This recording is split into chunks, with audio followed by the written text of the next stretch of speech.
నా వరకైతే ఇంతవరకు ఉన్న టీడీపీ బాగుంది. చంద్రబాబు వచ్చినప్పుడు ఏమి రాలేదండి. ఈ ప్రభుత్వం భావించింది. జగన్ వల్ల కొంతమంది బాగుపడుతున్నారండి. ఆడవాళ్ళు జనాల్లో అయితే సోమరపోతు చేస్తున్నారు అంతే. వాళ్ళ వల్ల మొత్తం అంతా ఇప్పుడు ఒక యూనిటీగా ఉంది. మళ్ళీ జగనే రావాలండి. నా కొడుకే రావాలి. మళ్ళీ నా కొడుకే రావాలి. నా కొడుకే రావాలి. మాకు జగనే మేలు. చంద్రబాబు వస్తే రావాలి. మరి మంచి మేలు. జగనే కావాలి ఫస్ట్. పెద్దవారికి ఉచిత బస్సు అంటే డబ్బులు లేకుండా ప్రయాణించే బస్సు వద్దండి. ఎందుకొద్దు? కొట్టించుకుంటున్నారు హైదరాబాద్ లోని రక్తాలు వచ్చేలాగా. మాకు వద్దండి అలాంటి. మా డబ్బులతోటే కావాలి. డబ్బులతోటే కావాలి.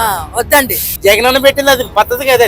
అది చాలా తప్పున్నారు కూడా అన్నారు. ఆటోలు ఇన్ని డబ్బులు పెట్టుకొని మా ఆటోలు తీసుకొని ఫ్రీగా బస్సులు ఎంతమందికి వేసి ఇస్తాడో ఏంటి సంగతి. ఏమైపోతారు కార్మికులు అంతా ఏమైపోతారు. అలాగే చంద్రబాబు నాయుడు కూడా అలాగే చేసేది. 15 రోజులు అని పెట్టి 52 రోజులు అయిందని కూడా అది చేసేది. న్యాయం అడిగితే ఇది అన్యాయం చాలా తప్పున్నారండి. మా వర్క్ అంటే కొంచెం అమౌంట్ తోనే తిరుగుతున్నాం.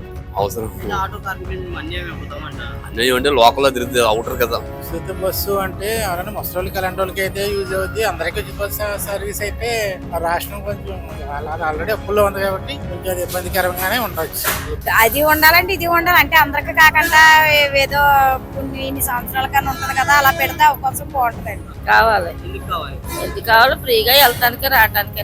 అంటే అది కొద్దిగా గవర్నమెంట్ కి లాస్ అండి. అనవసరమైన పథకం అది. వీళ్ళు పని లేకపోతే తిరుగుతూ ఉంటారు. ఆడవాళ్ళు ఎక్కువ పని లేకపోతే తిరుగుతూ అనవసరమైన పథకం వద్దండి. పథకాలు ఇక్కడ కూడా పెడితే జనాల మేలే ఉంది. కాకపోతే బాయ్స్ అనేవి కష్టాలు పడుతున్నారు. వాళ్ళు గోల్స్ మొత్తం వచ్చేయడం వల్ల వాళ్ళకి బస్సెస్ అనేవి ఖాళీగా ఉండటం లేదు కదా, ఉండకపోవడమే మంచిదండి. పడుకునే బస్సు అయితే కావాలి. ఫ్రీగా ఉండేలాగా అయితే బాగుంటుందని. అది ఏంటండి ఇప్పుడు ఆడవాళ్ళు చేస్తున్నారు.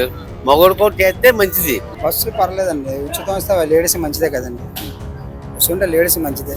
ఆటో వాళ్ళు ఏమంటారు అంటే మాకు చాలా నష్టపోతుంది. లేదండి వాళ్ళ వ్యాపారం వాళ్ళకు ఉంటుందండి. ఏమో నష్టపోరు. ఆటోల వ్యాపారం ఆటోలకు ఉంటుంది. వ్యాపారం ఇప్పుడున్న వైసీపీ ప్రభుత్వం బాగుంది, ఇంతకు ముందు ఉన్న టీడీపీ ప్రభుత్వం బాగుంది. నా వరకైతే ఇంతవరకు ఉన్న టీడీపీ బాగుంది. ఎందుకంటే చాలా మంది నాకు ఒక 10 రూపాయలు ఇచ్చి ఇక్కడి నుంచి మాట్లాడుకుంటూ వెళ్ళే వాళ్ళు నేను చాలా నా చెవులు విన్నా. మళ్ళా టీడీపీ వస్తుంది, మళ్ళా చంద్రబాబు వస్తాడు, జగన్ ఏం చేస్తాడు అని చెప్తా ఉంటారు, తిరుగుతా ఉంటారు. చంద్రబాబు వచ్చినప్పుడు ఏమి రాలేదండి. జగన్ వచ్చాక పింఛను వస్తుందండి, అమ్మఒడిలు వస్తుందండి, ఇల్లు వచ్చిందండి. నాకు 18 ఏళ్ళకి డబ్బులు పట్టాయండి. అన్ని బాగానే ఉన్నాయి. మా నాన్నగారి పింఛని రాలేదండి. చంద్రబాబు గారు జగన్ ఉండగా వచ్చినాయండి. ఈ ప్రభుత్వం భావించింది.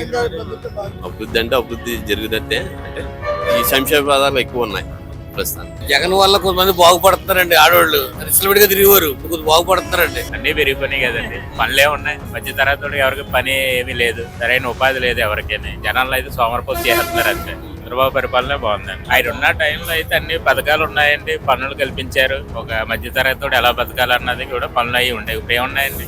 ఏమీ లేవు, పనులు ఏమీ లేవు. అన్ని సరుకులు పెరిగిపోయినాయి. ఏం కొందామన్నా సరే ఇప్పుడున్న సంపాదనకినే కొనే వస్తువులకి పొంతం లేదు. అందువల్ల టీడీపీ రావడమే మంచిదండి. బాగా ఎత్తున్నా అంటే చంద్రబాబు 3000 ఎత్తాను అనగానే అతను పెట్టాడు. చంద్రబాబు 3000 మామూలుగా దిగేటప్పుడు 3000 ఎత్తానన్నాడు. అతను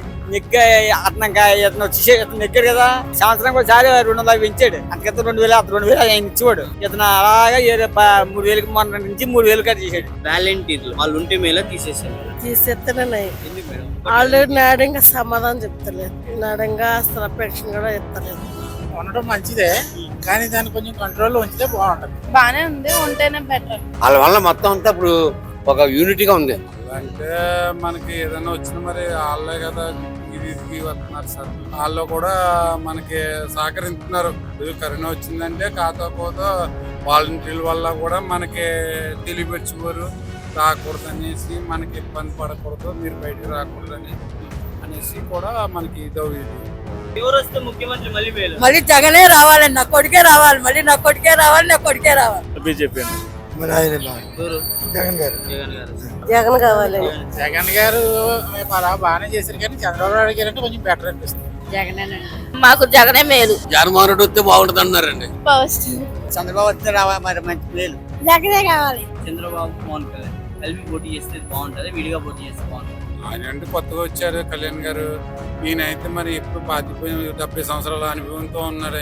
ఆయనకి మరి తెలుసు కదా మనకి అభివృద్ధి అంటే చదువుకున్న వాళ్ళు ఇబ్బంది లేకుండా ఒక రాష్ట్రాన్ని ఉపయోగపడతాయి. ఇప్పుడు హైదరాబాద్ ఉందండి, హైదరాబాద్ ఉందంటే సిటీ అంటే మనకి ఇండస్ట్రీలు అన్ని తీసుకొచ్చాడు ఆయన. మరి ఇక్కడ ఇండస్ట్రీలో మన ఆంధ్ర వాడు చదువుకున్న వాడు పరిస్థితి ఏంటి? డిగ్రీలు చదువుకుని లక్షల మీద కోట్ల మీద ఉన్నారు పిల్లలు, వాళ్ళ పరిస్థితి అది. దానికోసం మనకు అభివృద్ధి చెందాలి అంతే, ఏం కాదు. మనకి ఎవరు వచ్చినా అభివృద్ధి గురించి మార్పు అంటే ఇండస్ట్రీలు పట్టుకుంటే లేదా సార్ మన ఈయన. ఇప్పుడు రాష్ట్రానికి ఇండస్ట్రీలు కావాలి మనకి. ఇప్పుడు ఎంప్లాయ్ ఉన్నవాడు ఉంటే మనకి రూపాయి అటు ఇటు కదుతుంది.